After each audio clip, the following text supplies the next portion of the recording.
Dear student, आज का जो हमारा टॉपिक है चतुष्फलकीय संकुलों में डी कक्षकों का विभाजन। इसको हम डेल्टा टी, टी का मतलब है टेट्राहाइड्रल। धातु आयन के पांचों डी कक्षक की ऊर्जा समान होती है, लेकिन लिगैंडों द्वारा चतुष्फलकीय बनाए जाने पर यह समभ्रंशता समाप्त हो जाएगी, क्योंकि चतुष्फलकीय संकुल में कोई भी कक्षक लिगैंडों की दिशा में नहीं पड़ता है। तथापि D X Y D by Z तथा जेड एक्स कक्षक अन्य दो कक्षकों D X square by square व डी जेड स्क्वायर की अपेक्षा लिगैंडों के अधिक निकट होते हैं।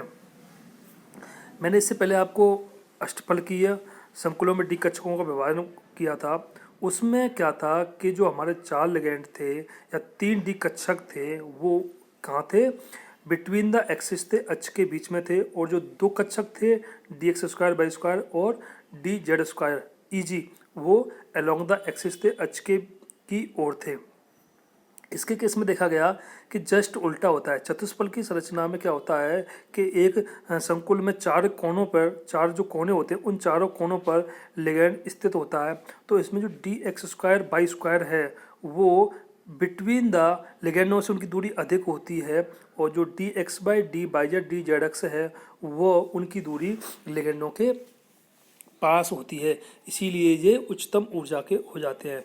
कुल मिला के जस्ट अष्टफल की और चतुष्फल की संरचना में यह अंतर है कि उसमें जो T2G जो निम्नतम ऊर्जा के होते हैं और EG उच्चतम ऊर्जा के होते हैं। टेट्राहेड्रल के केस में जस्ट उल्टा होता है। जो डबलेट कक्षक है वो नीचे आते हैं, निम्नतम ऊर्जा के होते हैं, और जो ट्रिपलेट कक्षक है वो उच्चतम ऊर्जा के होते हैं। जैसा कि इस दो चित्र दे रखे हैं, चित्र ए तथा बी के द्वारा D X square by square तथा डी एक्स बाई कक्षकों को चतुष्फलकीय क्षेत्र में दिखाया गया है, जिसमें D X square by square कक्षक की पालियां घन के फलकों के केंद्रों की ओर है। ध्यान से सुना, जिसमें D X square by square कक्षक की पालियां घन के फलकों के केंद्रों की ओर है, जबकि लिगैंड घन के कोनों पर स्थित है। पालियां कहाँ है?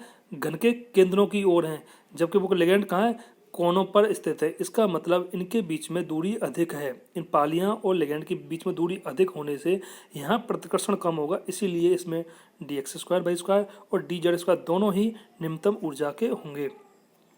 जबकि डी एक्स बाई कक्षक की पालियां दो कोनों को मिलाने वाली कोर के मध्य की ओर पड़ती हैं। जैसा इसमें दिख रहा है, इसमें जो चित्र बना रखा है मैंने, एक इसकी आकृति बना रखी है। इसमें आप देखो डी एक्स बाई की जो पालियां हैं वो कहाँ है? लिगैंड की ओर है, लिगैंड की ओर स्थित है। अर्थात पांचों डी कक्षकों में से किसी भी कक्षक की पालियां लिगैंड की दिशा में नहीं पड़ती हैं। जबकि अष्टफलकी में क्या होता था? अष्टफलकी में D X Y D by या डी जेड एक्स की पालियां होती थीं, वो तो अक्ष के बीच में होती थीं, और D X square by square और डी जेड स्क्वायर की पालियां अक्ष की ओर होती थीं। लेकिन ऐसा इसमें नहीं होता है, परंतु D X Y D by Z तथा डी जेड एक्स कक्षक अन्य दोनों कक्षकों की अपेक्षा लिगैंड के अधिक निकट पाए जाते हैं। इससे स्पष्ट हो रहा है, दोनों आकृतियों से स्पष्ट हो रहा है। आप जो एल है वो लिगैंड दर्शाए गए हैं, लिगैंड हैं, और ये अक्ष बना रखे हैं। इसके बाद जो पालियां इसमें दर्शाई गई हैं, आप D X square by square के केस में देखो कि ये दोनों पालियां हैं, ये कहाँ है? अक्ष की ओर हैं, और जो लिगैंड है वो कोनों पर स्थित हैं।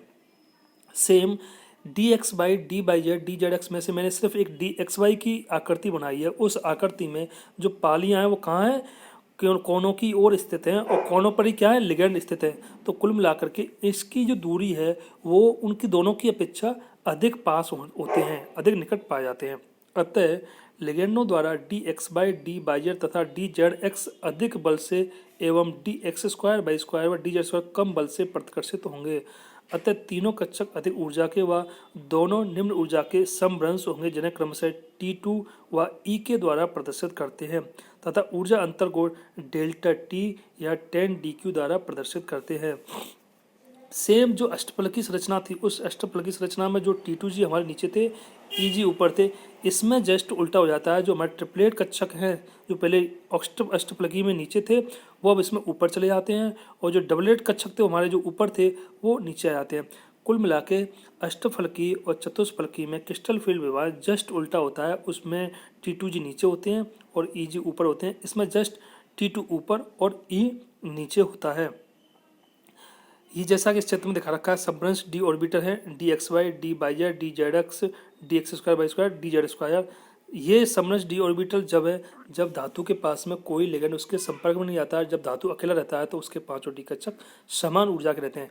जैसे ही धातु क्रिस्टल फील्ड में लिगेंड के नज़दीक आता है, क्रिस्टल फील्ड में जाता है, तो ये धातु के पांचों कक्षक दो भागों में टूट जाते हैं। नीचे निम्नतम ऊर्जा का कक्षक उसको ई बोलते हैं, उच्चतम ऊर्जा कक्षक उसे T2 बोलते हैं, और इनके बीच का जो ऊर्जा अंतर है उसको डेल्टा टी टेट्राहेड्रल या 10 dq द्वारा प्रदर्शित करते हैं। चतुष्फल की ज्यामिति में जी से संबंधित सममिति बिंदु नहीं पाए जाने के कारण जी अक्षर को हटा देते हैं तथा त्रिक समभ्रंश को T2 और द्वि समभ्रंश को ई के द्वारा प्रदर्शित करते हैं।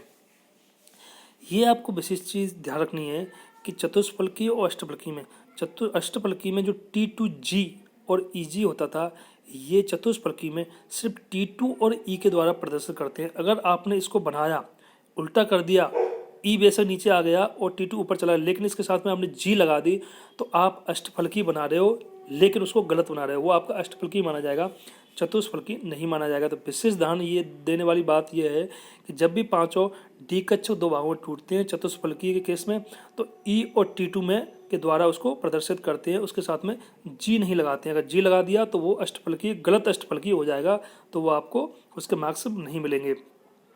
क्यों नहीं? कि इसमें सममित बिंदु नहीं पाया जाता है। चतुष्फलक की संरचना में कोई भी सममित बिंदु नहीं होता है, इसीलिए इसमें जी के द्वारा डिनोट नहीं करते हैं जो अष्टफलकी में पाया जाता है। तो ये एक सिंबल है जो सममित बिंदु को अष्टफलकी और चतुष्फलकी में अंतर को डिनोट करता है, और इसके चक्कर में इसमें जी नहीं लगाते हैं।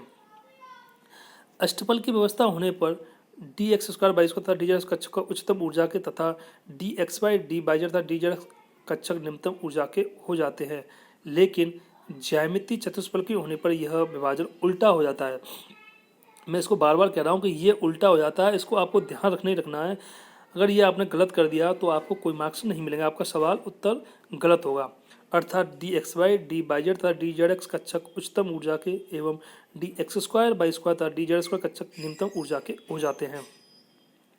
चतुष्फलकी संकुलों में धातु कक्षकों के सीधे ही लिगेंडों की ओर न पड़ने पर व अष्टफलकी संकुलों की अपेक्षा लिगेंडों की संख्या भी कम होने के कारण डेल्टा टी का मान डेल्टा ओ की अपेक्षा कम होता है। सवाल ये है, उसमें क्रिस्टल फील्ड विभाजन ऊर्जा का मान चतुष्फलकी में दोनों में देखा जाए, अष्टफलकी और चतुष्फलकी में क्रिस्टल फील्ड विभाजन ऊर्जा का मान अष्टफलकी संकुलों में ज़्यादा होता है। इसमें डेल्टा टी का मान कम होता है। क्यों होता है? कि एक तो वो सीधे नहीं पड़ते लिगेंडों की ओर स्थित नहीं होने के कारण, दूसरा अष्टफलकी की स्थिति में 6 लिगेंड उपस्थित होते हैं और इसमें 4 लिगेंड उपस्थित होते हैं। इसके चक्कर में क्रिस्टल फील्ड विभाजन है वो अष्टफलकी केस में ज़्यादा होता है और चतुष्फलकी केस में कम होता है। यदि दोनों अष्टफलकी व चतुष्फलकी संकुलों में धनायन लिगेंड तथा धनायन लिगेंड दूरी समान हो तो delta T equal to 4/9 delta O, delta T tetrahedral, delta O octahedral. Delta O की तुलना में डेल्टा टी के इतने कम मान का एक अन्य कारण अष्टफलकी संकुलों में कक्षक 6 लिगेंडों से प्रतिकर्षित होते हैं, जबकि चतुष्फलकी संकुलों में 4 लिगेंडों से प्रतिकर्षित होते हैं। मेरा कहने का मतलब वही है कि क्रिस्टल फील्ड विभाजन ऊर्जा का जो मान है वह मान अष्टफलकी के केस में ज़्यादा होता है और चतुष्फलकी केस में कम होता है। तो दोनों का देखा जाए तो क्रिस्टल फील्ड विभाजन ऊर्जा का मान अष्टफलकी संकुलों में ज़्यादा होता है, चतुष्फलकी संकुलों में कम होता है। क्यों होता है? इसके दो कारण हैं। ये सवाल पूछा जा सकता है। इसके दो कारण हैं कि अष्टफलकी केस में 6 लिगेंड होते हैं, चतुष्फलकी केस में 4 लिगेंड होते हैं। जो 6 लिगेंड हैं वो अधिक प्रतिकर्षित होते हैं, 4 लिगेंड कम प्रतिकर्षित होंगे। अष्टफलकी के केस में जो लिगेंड हैं वो अक्ष की ओर स्थित होते हैं, लिगेंड की ओर स्थित होते हैं, इसलिए वहाँ प्रतिकर्षण अधिक होता है। चतुष्फलकी के केस में जो 4 लिगेंड होते हैं उनमें से एक भी पालियाँ लिगेंड की ओर स्थित नहीं होती हैं, इसलिए उनके बीच में प्रतिकर्षण कम होता है अष्टफलकी की अपेक्षा। इसीलिए अष्टफलकी की जो क्रिस्टल फील्ड विभाजन ऊर्जा है उसका मान अधिक होता है और चतुष्फलकी का क्रिस्टल फील्ड विभाजन ऊर्जा का मान कम होता है। मेन चीज़ ये है, आपको ध्यान रखनी है। ये मैं विशेष रूप से आपको वापस बता रहा हूँ। T2 और E चतुष्फलकी के केस में आपको जी नहीं लगाना है। अगर जी लगा दिया तो आपका आंसर गलत हो जाएगा। T2G EG उसमें रहते हैं, जस्ट उल्टा हो जाता है। उसमें T2G नीचे होते हैं, EG ऊपर होते हैं। जस्ट चतुष्फलकी में जो ट्रिपलेट कक्षक थे ऊपर चले जाते हैं और डबलेट कक्षक नीचे आ जाते हैं, लेकिन उसमें जी के द्वारा प्रदर्शित नहीं करते हैं। तो ये आपको ध्यान रखना है कि T2G और EG दोनों में अष्टफलकी में और चतुष्फलकी में किस प्रकार से होते हैं। ये ध्यान देने वाली बात है। ये जो आकृति है, आपका अगर सवाल पूछा है तो आप सिर्फ ये दो आकृति बनाकर ही आप उनके बारे में बता सकते हैं। जैसे इसमें डी एक्स वाई स्क्वायर से डी जेड स्क्वायर भी सेम होती है और D X Y D by Z D Z उसकी आकृति भी सेम होती है। आपको पांचों आकृति बनाने की जरूरत नहीं है, दो दो आकृति मैंने उस हिसाब से बनाई है। इसमें भी दो आकृति बनाई है। इस आधार पर आप लिगेंड और पालियों के बारे में समझा सकते हैं। और अगर आपका इस प्रकार का सवाल आता है तो अष्टफलकीय और चतुष्फलकीय आपको क्रिस्टल फील्ड विभाजन आसानी से आप पेपर में लिख के आ सकते हैं। धन्यवाद।